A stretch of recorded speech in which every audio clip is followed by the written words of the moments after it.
صباح الخير خانم شاشيري زبانم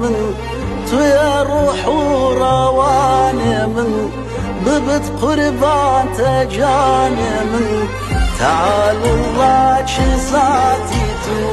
شوي شيري صفاتي تو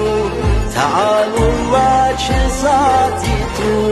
شوي شيري صفاتي تو نوكندو نباتي تو حياة راحة جانم صباح الخير يا خانم ورا بينا يا شفاب بينم بجنو بالا يواه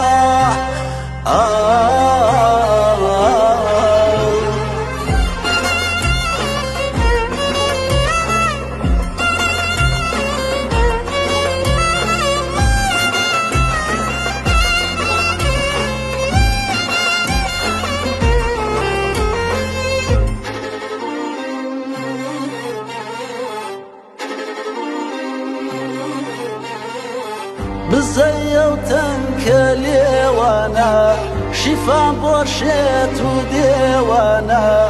لري وشكر السيوانا لقشت عزاري هاتوانا نخوشي شعبي باخمارم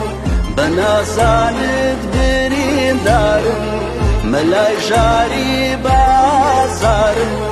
دبانم رم بكاتشارم لدست الداية درمانم بياني تخوش وقاشتانم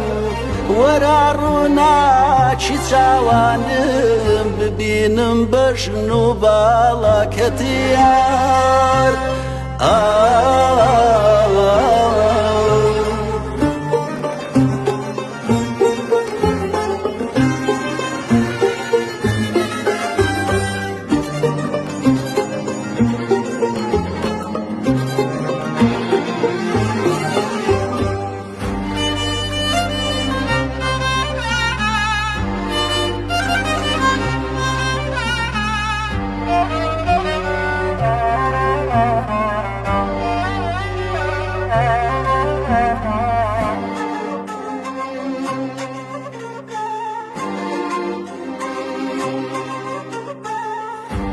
بصلثة بيبنده رابم ليش تايونده سيا چشمه سپیزنده تصوت بشبهتي فنده شبر حبات العالمز زعيف وكهيل عالمز شبر حبات العالمز زعيف وكهيل عالمز دبن دازو في شوقانم صباح الخير يا خانم